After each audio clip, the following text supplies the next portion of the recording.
and you don't provide, and you have problems with people driving in. Because, a lot of the affordability is the fact that we spend so much of our square footage just accommodating single occupancy vehicles.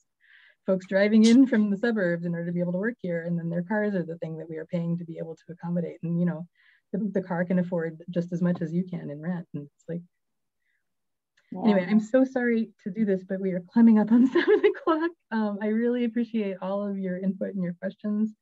There's been a lot of food for thought, and I will try and get you some better answers about the heights. I will make some phone calls tomorrow and see if any of us can get better information, and I will share out what I learned. And thanks again, Mark, for your always gentle and kind and constructive criticisms about our website. We did make some changes. We will make some additional updates going forward. It was a good catch, and we are grateful. Please, if you have any questions, please let me know, and let's see what we can do. But this brings us to the Oakwatch portion. Unless there's final words, we have a moment. For anybody want the last word? Let's fight. Okay. You and me, or I got both of us against the man. That's true. Yeah, fight. I think it's important that we all have each other's backs in this, because it's really pretty easy to divide Oakland residents against each other, since there are so many different kinds of people here. There's so many different ways to win and so many different ways to lose, and the people who are the most vulnerable are the ones who are the least represented in these conversations and in the plan. And it's really, really important for us to be considering the larger secondary, tertiary impacts of, not just of action, but also of inaction. And it's complicated, and it takes all of us, constantly pushing back at each other in order to be able to come to a better understanding. Sorry, enough pontificating, I apologize. I like the let's fight as the final word. Liz, now that my computer is telling me that it's Oakwatch time, take it away. Okay, thanks everybody. Okay, gonna give it a couple of minutes, waiting for some of our public safety people to join in. All right. In the meantime, I'm going to read you the Oakwatch mission. The Oakland Code Enforcement Project works to improve the quality of life in Oakland by bringing people and institutions together to identify code violations, advocate for the remediation, and monitor the outcomes. Okay, we're going to start off by reviewing the property list. We have some updates here. Okay, top of the list. 537 Yarrow Street, formerly known as Zero Boundary Street, has another continuance. This is the 5th continuance on this hearing, the violation for a deteriorating retaining wall. I'm not quite sure how it gets all these continuances, but it's allowed. Moving on to the Forbes Avenue. 2610 Forbes Avenue is a city-owned condemned property. Right now, it doesn't show any violations. I have put in a request to determine what the demolition standing is. It has been ranked as 21 by a city method, but I'm not totally clear on that. I should get more details back, because if they aren't going to demolish it, I think it's going to need to become like a neighborhood project of some sort, because it's an eyesore coming into Oakland. 3421 Parkview Avenue, they have applied for permits, but they have not completed them. The unfortunate thing is, because the inspector can't see the property, the men working on the roof in the rear of the property, she can't report on it. So we're kind of in a holding pattern with that. I keep checking on it. I keep gathering any kind of information I can. Just gonna keep tracking their permits too. 23 Oakland Square. That started as building without permits, and then it went to building a retaining wall without a permit, and then it went to the retaining wall fell apart, and then it went to a landslide. Right now we're returning to court on July the 7th, and we will be having a group meeting with residents of Oakland Square I believe it's next Thursday. Don't quote me on that because it's just getting organized now. But we will be sitting down with them and the owners. They've had an engineer come in and take a look at the property. They have been remediating some of the trash that went down the side of the hill. And hopefully we can get this cleared up. They haven't even begun as far as the process with the building. So that's still on hold. 3611 Fraser, that's been sent for clean and lean, and we'll just wait and see what happens. 3114 Niagara Street is the rear of the building has a gaping hole in it. They thought when they first inspected it, it was an enclosed porch, and I since then clarified for them that it is actually a bedroom that they're looking at through this gaping hole. So they had another inspection on June 13th, and they've listed it for a second violation. Okay.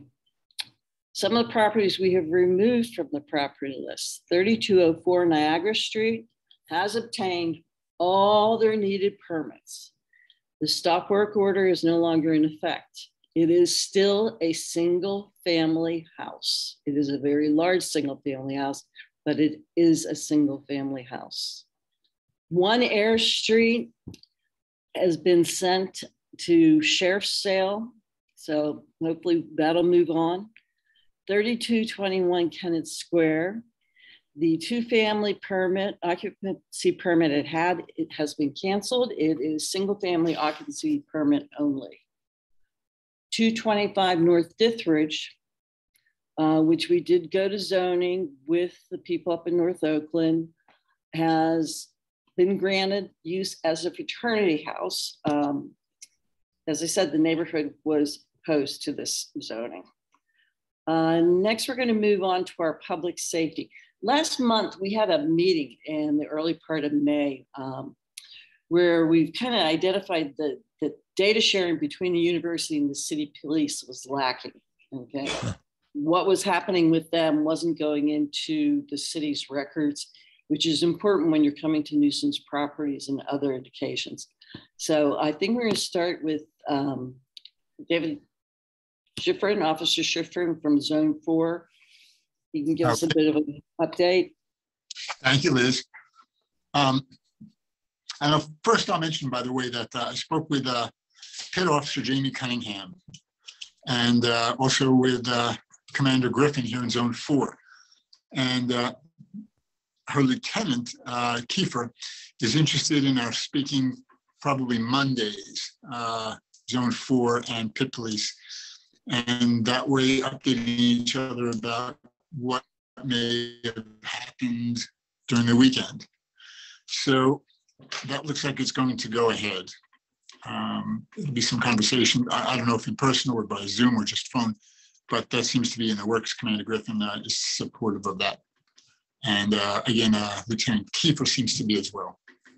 So let me touch on some data here. This would be for April and May of the newest that I've got here. And they include the number of Part 1 crimes in April was 22, and in May was 40. The number of violent crimes went from 2 to 6. The number of property crimes went from 20 to 34. Specific crimes included 0 for both months for homicides. There were no rapes either. The number of robberies went up from 1 to 2. The number of aggravated assaults went up from 1 to 4. And there were 0 shootings, non-fatal, for both months. I've got also most prevalent charges. In April, there was 1. In May, same year, of course, 2022, there were 10. There were, let's see, there was 1 disorderly conduct in April that went up to 5. DUI, or driving under the influence, went from 1 up until 4. Vehicle related went from 1 up to 4. Ag assault, aggravated assault, with 3 both times. Resisting arrest or other law enforcement went up from 1 to 3. Firearm relation fell from 4 to 2. Flight to avoid apprehension, trial, or punishment, and fleeing went from 1 to 2. Theft related incidents involving theft, or in some way involving theft, went from 1 to 2, and robberies went down from 2 to 1. I've also got the most frequent citizen call types, and this is provided by the crime analysis unit during the department. So the most common were parking complaints, and there were 65. This is in May. Burglar alarm calls came in second most often. There were 40. Third were ordinance complaints, then crashes with no injuries. Welfare checks were 25. Oh, the last 2 were 25. Crash, no injuries, and welfare checks, both 25. And DC, or disorderly conduct, there were 16 of those. I'll add also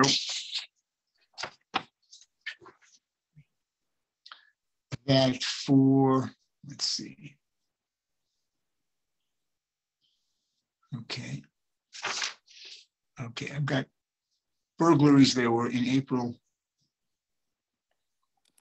2, and in May none. Robberies, I'm having 1, and then up till 2. Theft from vehicle, there were none in April, but 7 in May. And vehicle thefts went down from 3 in April to 2 in May. So the grand total, as it says here, were of those crimes I just mentioned, those 6, there were in April 23 and in May 40. So for the 2 months, a total of 63. And those are the figures I have now. I mentioned I'm also in I'll call it a transitional stage where a lot of the data compilation is something I'll be doing myself. We had a clerk who was on maternity leave and who, in fact, left.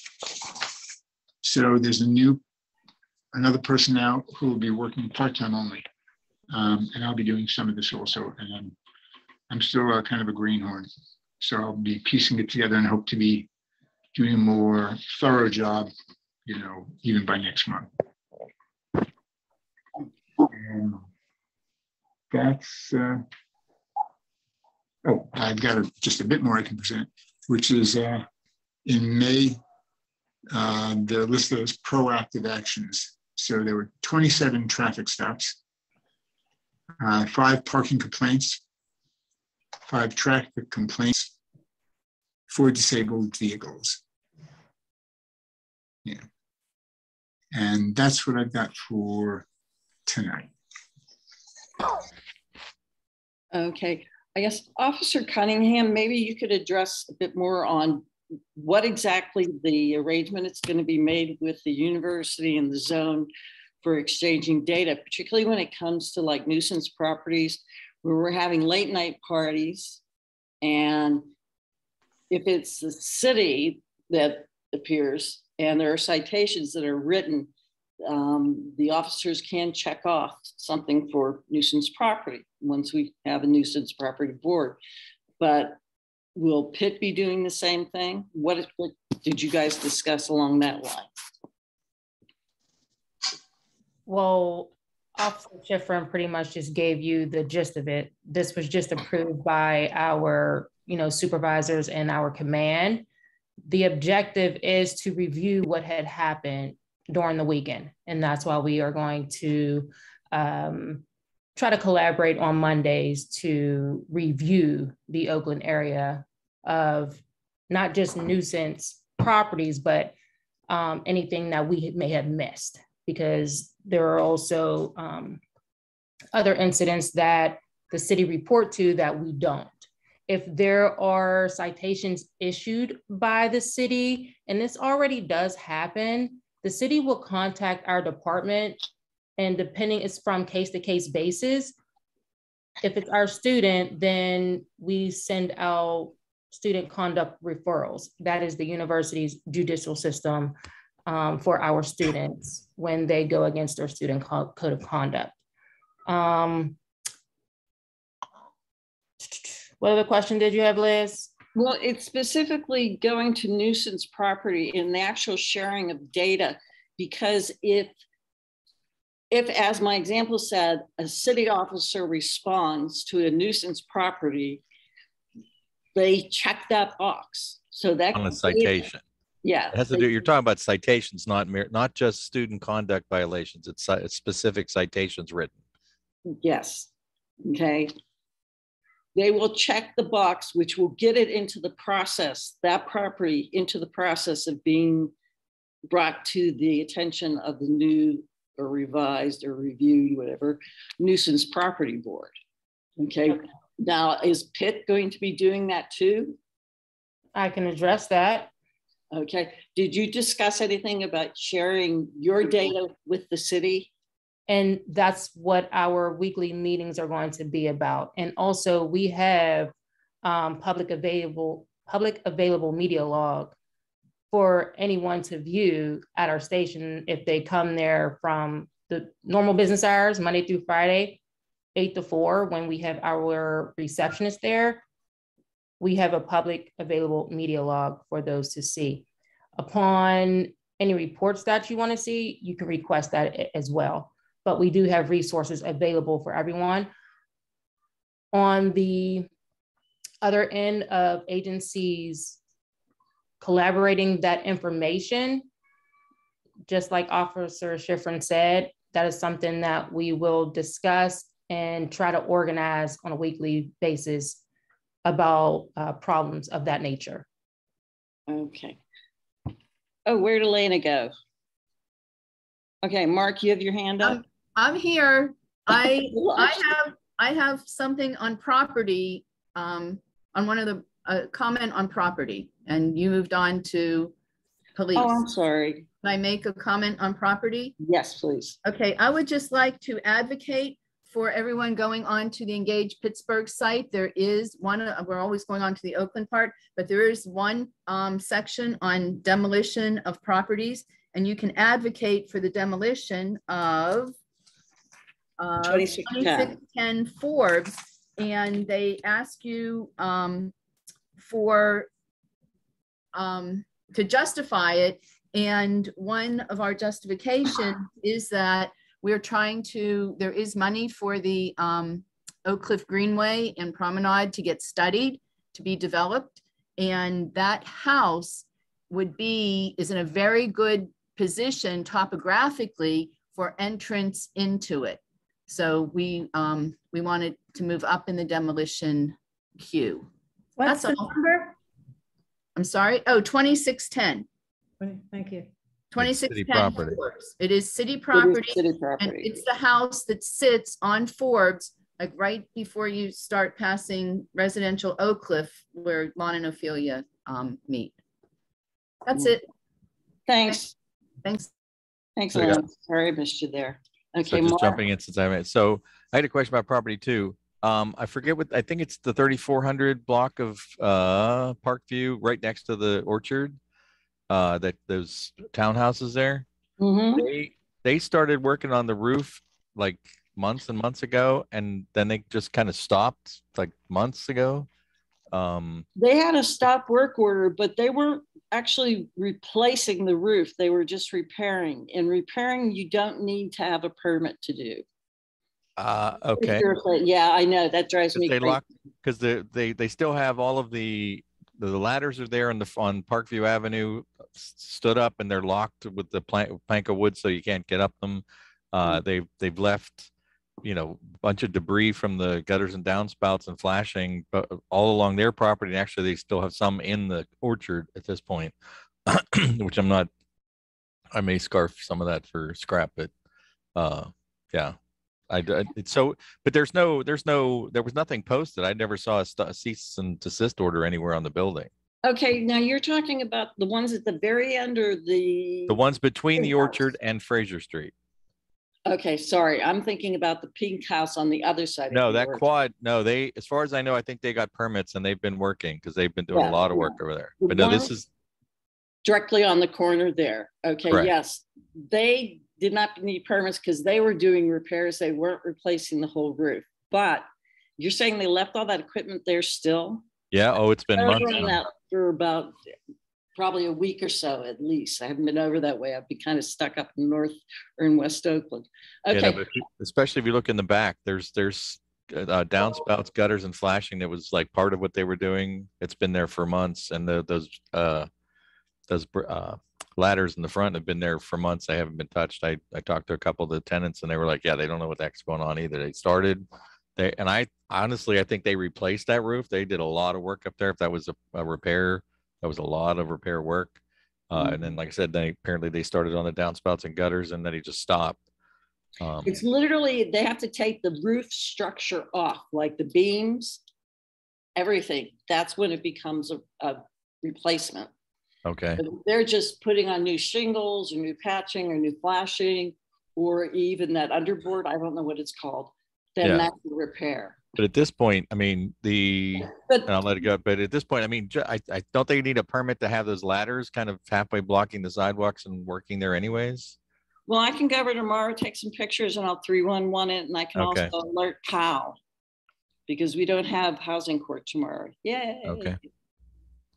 But yeah, it's just like I said, it's been months and months, and it's like, when are they going to do anything?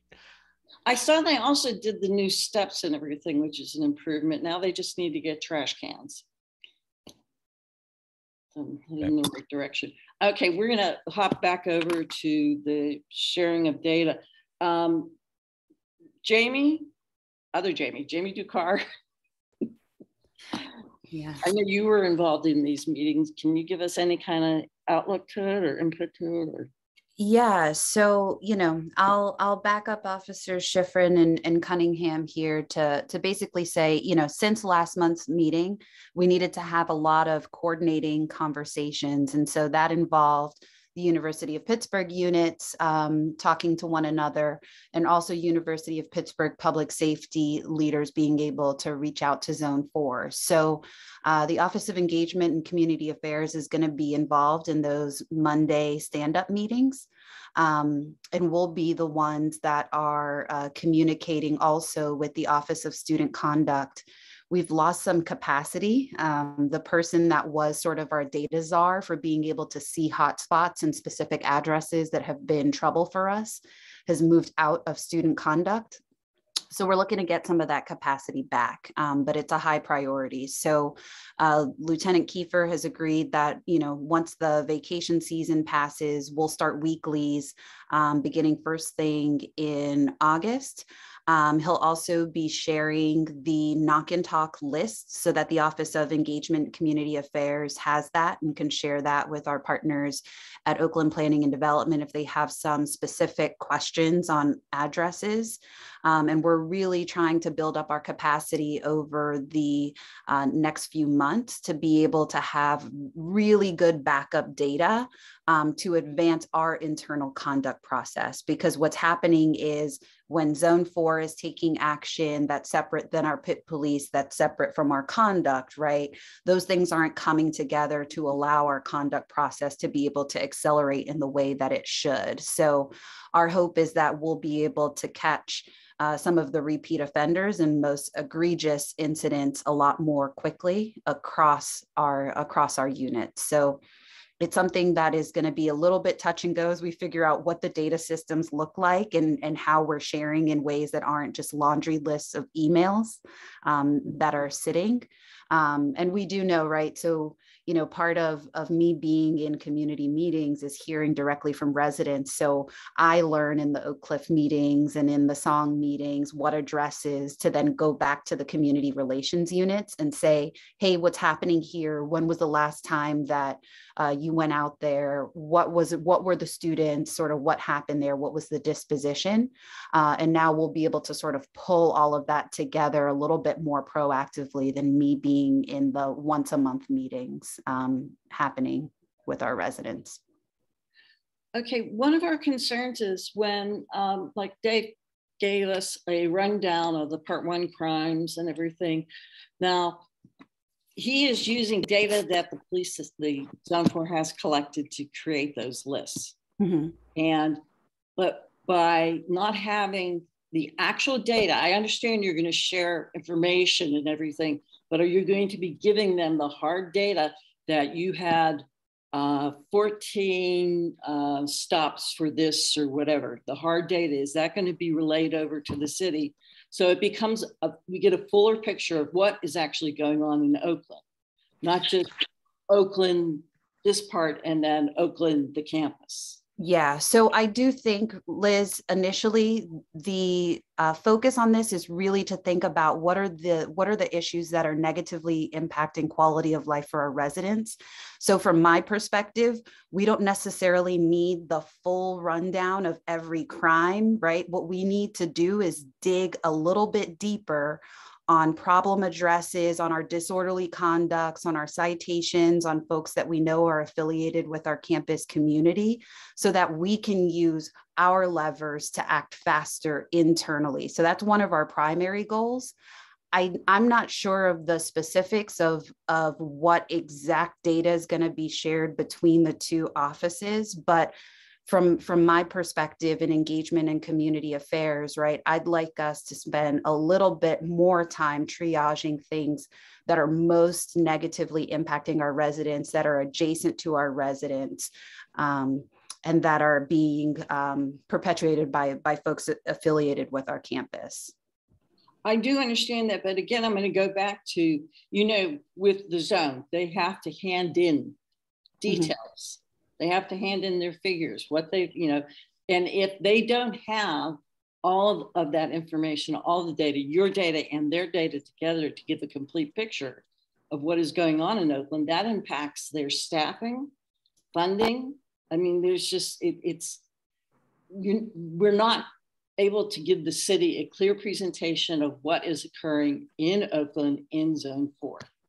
So can I restate that just to be sure that I can bring this back to the team? So the suggestion is, right, that we're aligning to the list of report outs that Officer Schifrin just offered us, that University of Pittsburgh provide from their perspective that same information to Zone 4 so that those numbers can be more comprehensive before they're going into the city.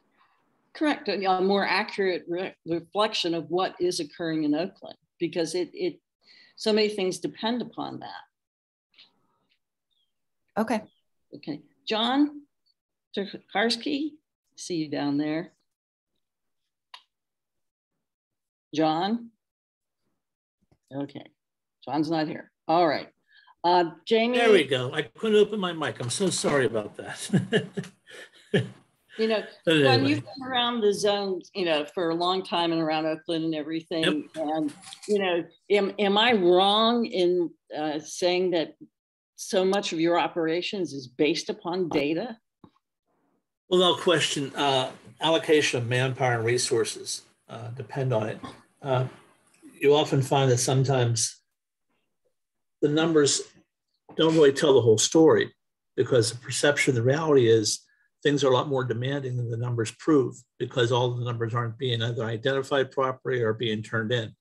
So I understand what you're saying. And I think Jamie understands it too, that it's just simply a matter of collaborating on these numbers to make sure that they truly reflect a picture of what's going on in Oakland. Simply because we're fortunate to have two different police departments to be able to operate with it and take care of these different issues. But it's not helpful to either side if they're not seeing the whole picture, because I think it can benefit Pitt just as much as it can the city police as to what's really going on there, especially if the city police are being called to a lot more calls regarding a problem with campus residents than Pitt realizes, and vice versa. So. Mm-hmm. Okay, great. Thank you. Okay. Officer Cunningham, do you have anything you want to add?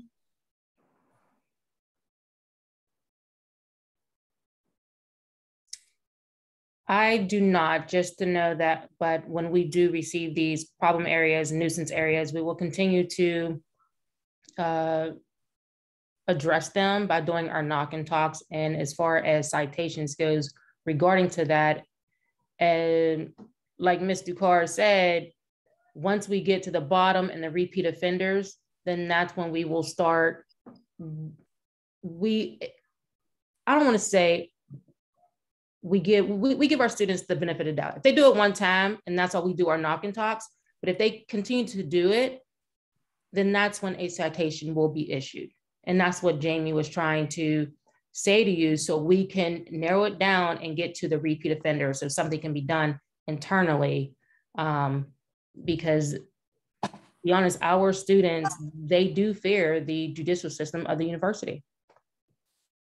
I don't even know if it was so much that factor, Jamie. I think the issue doesn't really go to your students.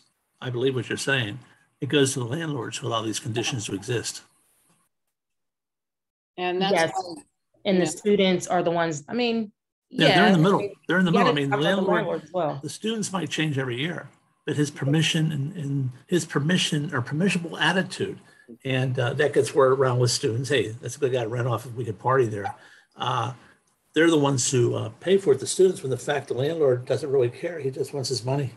Yeah, well, we don't have control over the landlords. No, we understand that, but you don't. But the city does. Yeah, the city does. And John, to your point, you know, over the past 2 years, we've been able to get a lot quicker in figuring out who owns properties and how we can get directly to landlords, right, when we're seeing these problem areas come up over and over again. So we do have some landlords that are very open to having a nice, strong relationship with the University of Pittsburgh.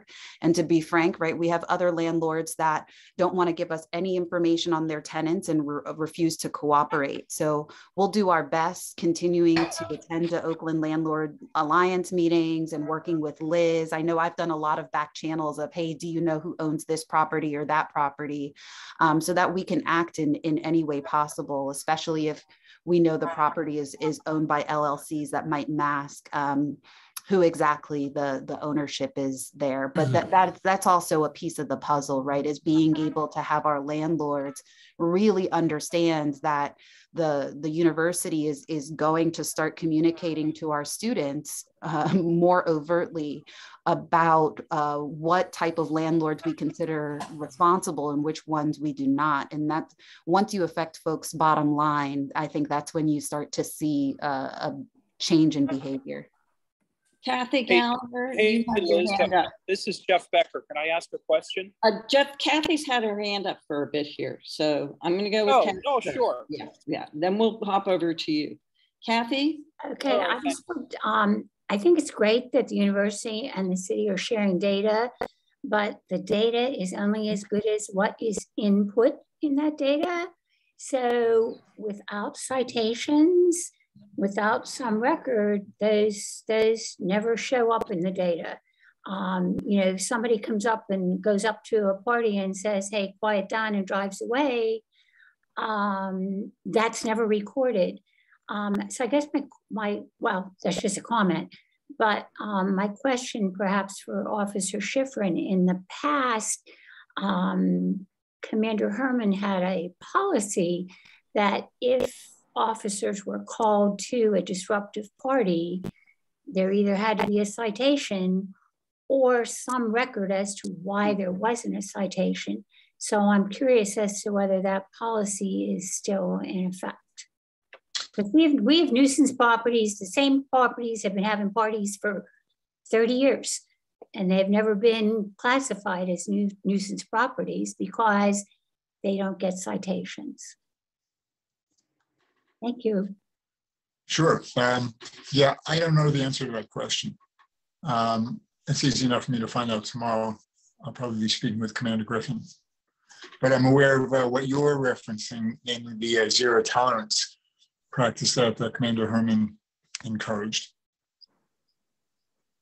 And Kathy, I'll share, you know, even if our police force isn't writing a citation, we do still have a log of officers arriving at a residence, either breaking up a party or speaking with students and what the disposition is. So that is going to be part of our Monday roundups. And those addresses are going to be part of this internal system of keeping better data so that we can start to accelerate you know, the student conduct process.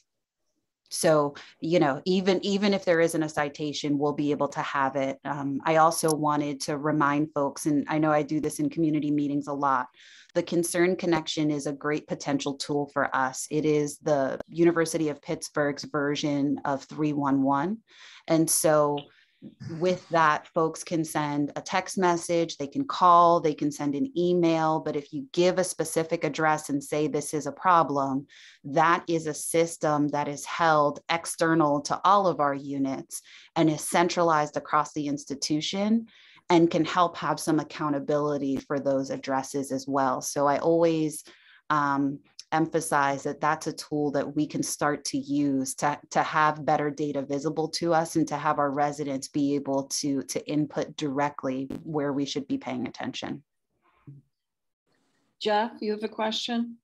I do. I wanted to ask, and this sort of follows what you know, what Kathy's saying and others about data, but about a specific address, 210 Ophelia Street, where which was subject to the May safety meeting, where there was a super large, like Airbnb style party of hundreds of people. City police did break up that party. I personally witnessed party goers with a handgun getting into a car as they were leaving that party and trying to get away from police that were trying to break it up. So at the meeting in May, we talked about that, and there was some commitment, I understood, to send a disruptive property letter to the owner of that property.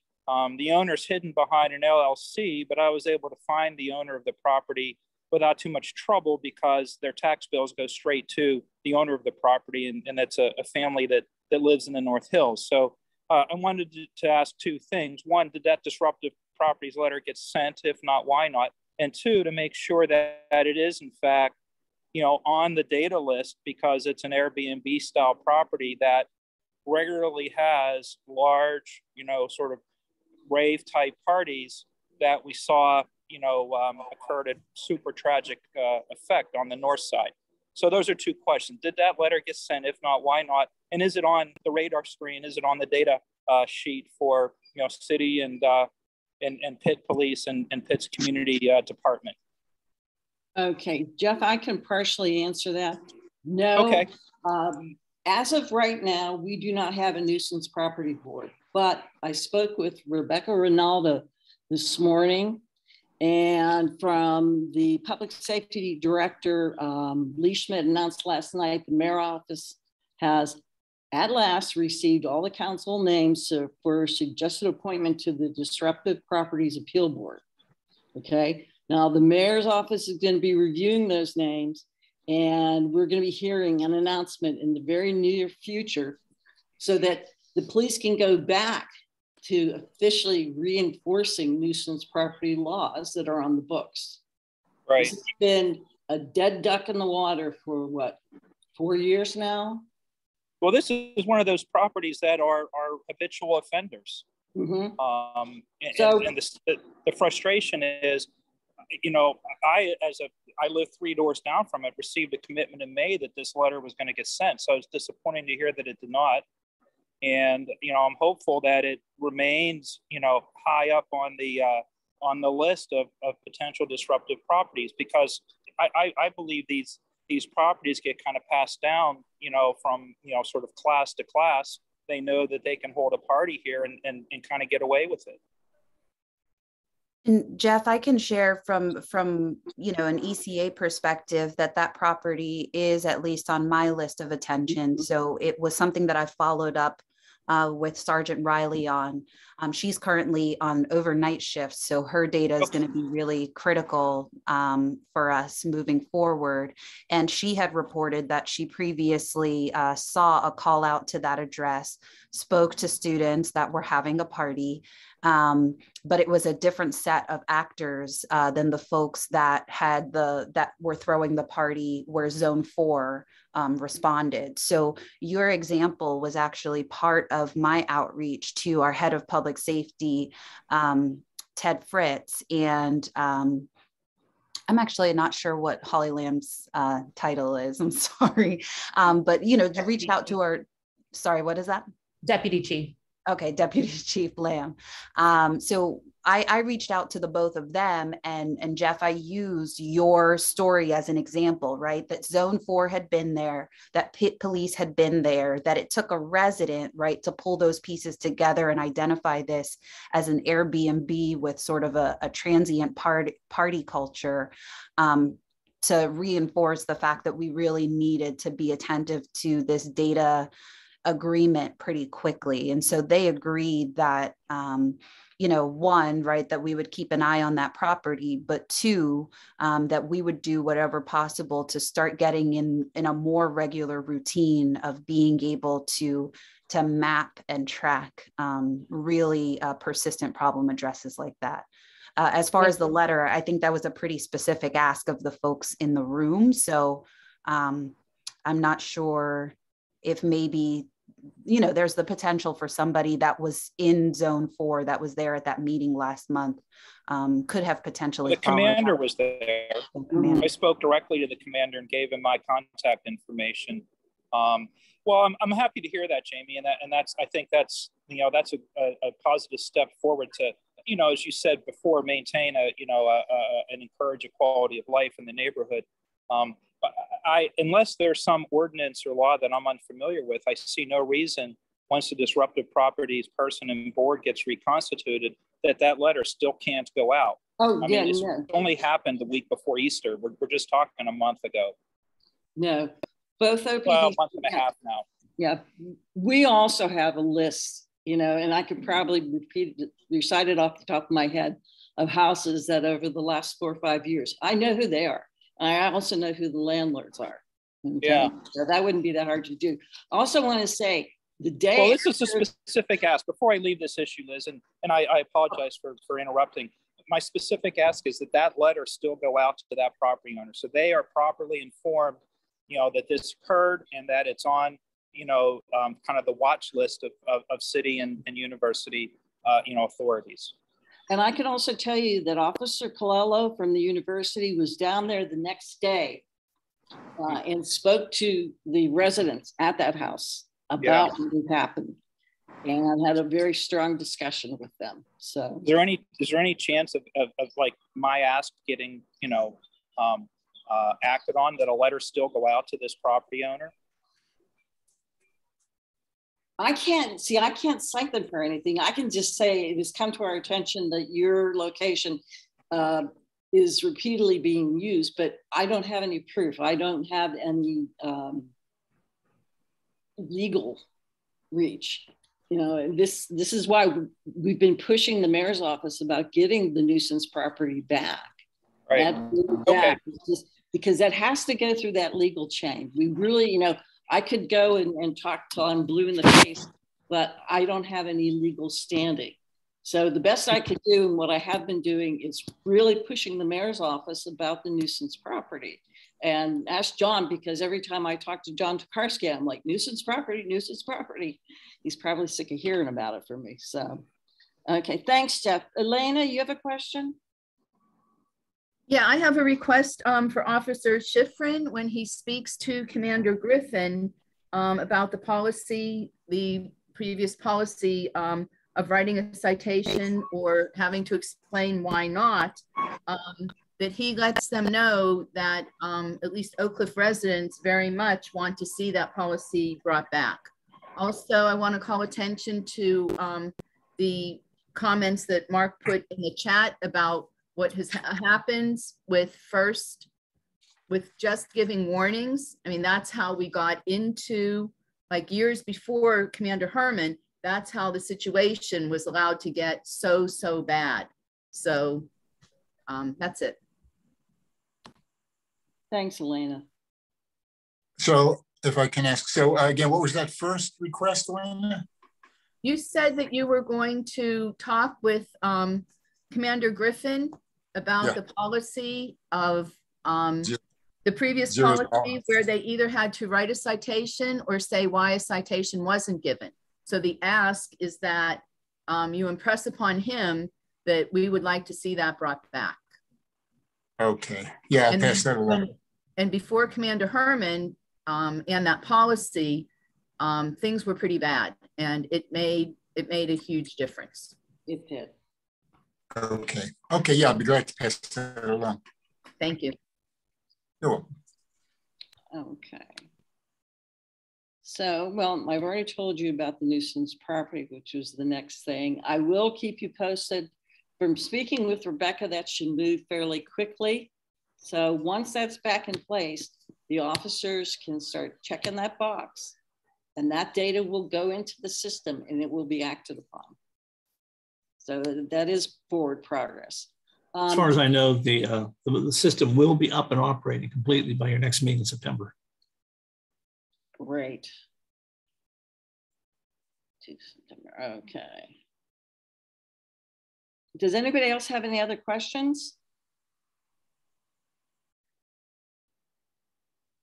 I'm hoping that sometime in the near future that we will have a rental registration update. As you all know, the Judge James issued a order of stay, but it's sounding positive, and I'm trying to maintain a positive attitude about this because this is so vitally important. Okay, right now the argument is about the lead testing, that they do not want their properties tested for lead. Well, I'm having a very hard time understanding that, but that's me. Okay. Do any of the community partners have any other announcements that they want to share? Liz, did you cover anything from public safety? Zone 4 meeting, anything? No, I'm coming tomorrow. I know, but did you announce it? Oh, no, I didn't announce it. We have that posted on the website. I did not announce that. You want to go ahead, John? The other thing is too, and this was just announced yesterday, the Department of Public Safety has established a reinvestment fund and the Stop the Violence initiative. There's currently, and this is kind of against the wall, but this isn't something I handle, it's something somebody else handles. There is an opportunity for organizations who work with challenge groups, my youth, adults at risk, either violence, lack of training, academic, they could be associated with sports leagues, arts, and there's a grant process right now. Applications are being taken. Unfortunately, this first round is real close. It's July 5th. It was just announced yesterday, but the amounts range from $15,000 to $90,000. And there's a total of $1 million to be allocated. I will, like I said, this just came out just the afternoon, Liz. I will email you the website so people, you can get it out and about. Thank you, John. And Sure. Tomorrow night at Zone 4, we're in person? Yep, tomorrow evening at Zone 4. We'll be featuring Inspector Lisa Epscuda, Fire Prevention Officer, who's also the Inspector of Properties that are in code, fire code. So she'll be there tomorrow doing a presentation. They're going to be focusing on fire education for summer fun. You know, a lot of things happen during the summer that involve fire, whether it's family get-togethers, cookouts, fireworks, barbecues, fire pits. And she says, give some pointers on those things to pay attention to, including the opportunity to get smoke detectors. Okay. Also, you know, and I'll be there tomorrow night to ask the one question: how close can you have a fire pit to a building? which is very popular in Oakland during the season. That's why I brought that up to you. Yeah, that just gets to be, they'll build them right next to the back door. So that meeting's tomorrow night at 6:30 at the JCC in Squirrel Hill. okay. Also, National Night Out. I know the University of Pittsburgh's already registered. They're Yes. doing a National Night Out. And we're looking for anybody else in the Oakland area would like to do it. Well, either Jamie's, do you guys know who's going to be there? I believe CMU and Carla are going to join you guys, and we're joining you. I had a very short conversation with Heather, Officer Walker, about that.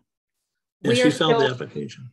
Okay, yeah, we're still waiting on confirmation from other agencies and departments around the city.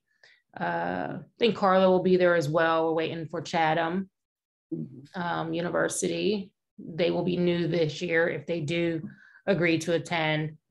And yeah, she has a long list, yeah. But she's definitely working hard on this.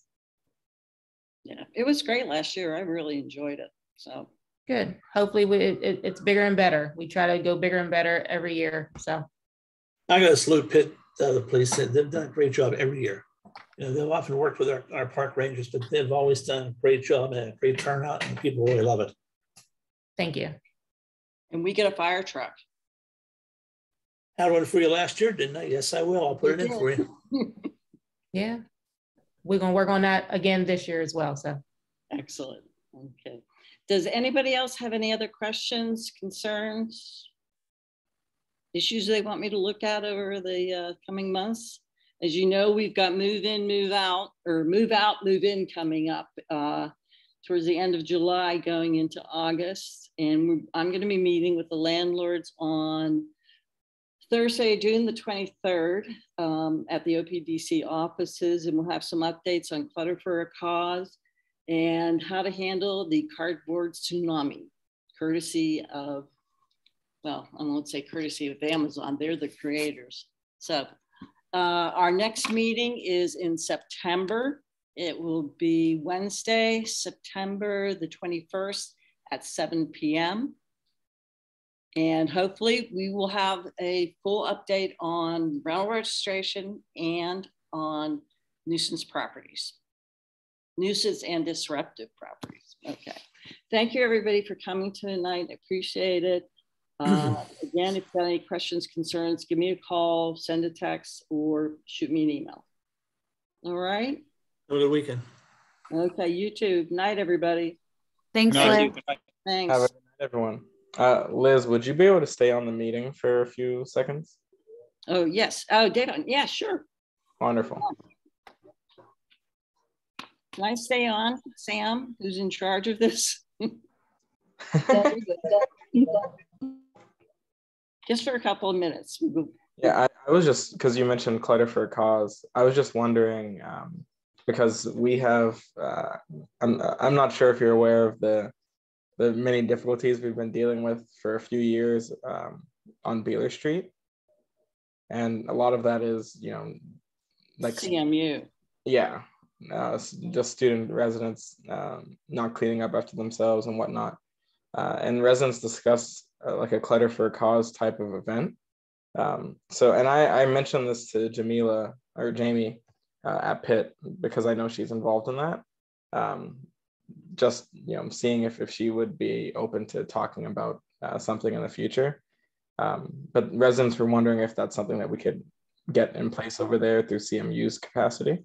So since, you guys have been working with Pitt for so long doing this, I was just wondering if you see like any way that we could do that with CMU, or if Pitt would get involved, or if you guys would be involved, or how, if you just have any advice on getting something like that going over there.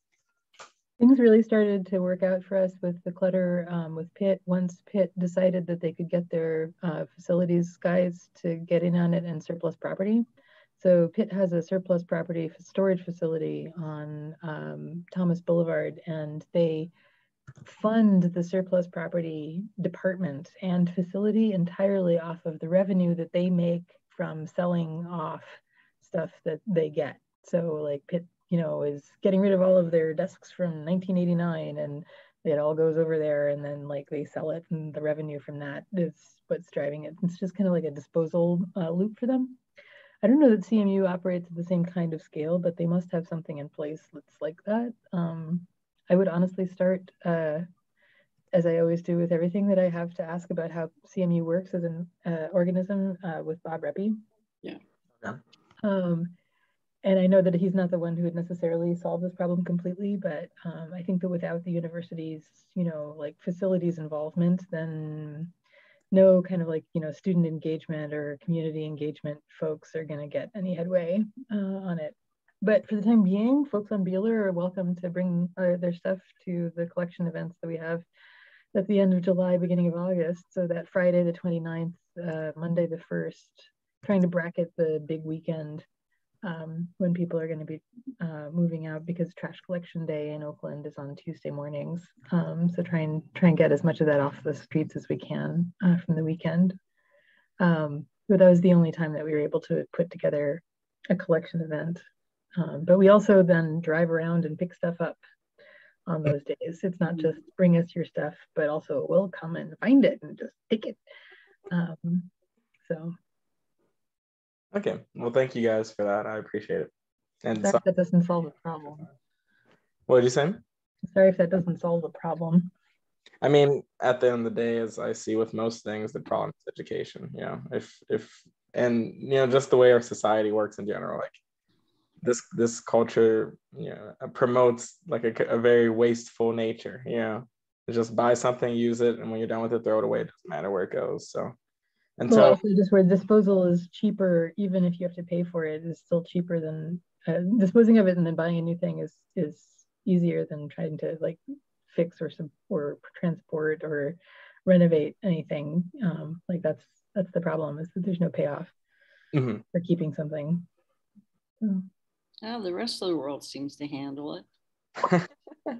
Wouldn't be so sure. Everybody's kind of catching up on that respect, right? Yeah, I was gonna say we need to make things more reusable in general. And like I feel like it would be so amazing if all businesses, if possible, were able to just like take back all the food containers that they send out, like with some kind of cost for folks. And if the government could subsidize that, I don't know. I'm told that there's a business on Murray between Darlington and Bartlett called the Refillery, where you bring your own jar and you can fill it with shampoo or whatever. I only heard about this yesterday, and I am so keen. I need to go over there and find it. I think I've heard about them. Yeah, the PG did I think Pat Sheridan did a story on that, because they've got like face cream, shampoo, cleanser, all sorts of different bits and pieces and everything. Yeah, it's pretty cool. Got to start small, I guess. Thread up and baby steps, but demonstrate that it's viable. And you know me, Andrea, I never walk past a dress. Speaking of which, you're going to come and take a look at the stuff in my basement? I am going to this weekend. Well, maybe we'll wait until after I see the doctor my day, see how I'm walking. So. But yes, most definitely the dresser. You haven't heard about the piano. We're still waiting for an answer on that one. So, okay, thank you guys. Thank you, Sam. You guys have a good one. Okay.